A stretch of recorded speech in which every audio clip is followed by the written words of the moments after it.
آپ بچے کو کہتے ہیں جھوٹ نہ بولیں، خود آپ جھوٹ بول رہے ہیں. بچے کو آپ کہتے ہیں کہ آپ نماز پڑھیں، خود آپ نماز نہیں پڑھ رہے. بچے کو آپ کہتے ہیں کہ بھائی بڑوں سے اونچی آواز میں بات نہیں کرتے، خود آپ اپنے ابا سے اس کے سامنے اس کی موجودگی میں تیز آواز میں بات کر رہے ہیں. وہ جب دیکھتا ہے کہ میرا ابا تو میرے دادا کے ساتھ بڑی تیز لہجے میں بات کرتا ہے اور مجھے کہتا ہے کہ ابا کے ساتھ ایسے لہجے میں بات نہیں کرتے، تو اس کو لگتا ہے نا کہ یار یہ کوئی گڑبڑ ہے اس میں. بچہ آپ کی باتوں سے زیادہ آپ کے ایکشن کو فالو کرتا ہے، آپ کو کاپی کرتا ہے. بچے کے لیے سب سے بڑا رول ماڈل اس کے والدین ہوتے ہیں، سب سے بڑا رول ماڈل.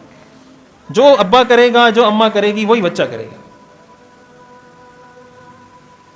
تو یہ جو تربیت کا مسئلہ ہے نا، آپ صحابہ کرام رضوان اللہ علیہم اجمعین کی زندگی اٹھا کر دیکھیں، آپ کو صحابہ میں سے بہت بڑے بڑے صحابہ ایسے ملیں گے جو بہت بچپن میں صحابی بنے اور حضور کے ہاتھ پہ انہوں نے اسلام قبول کیا ہے. آج ہم ان کا نام لیتے ہیں تو ان کی شان اتنی ہے کہ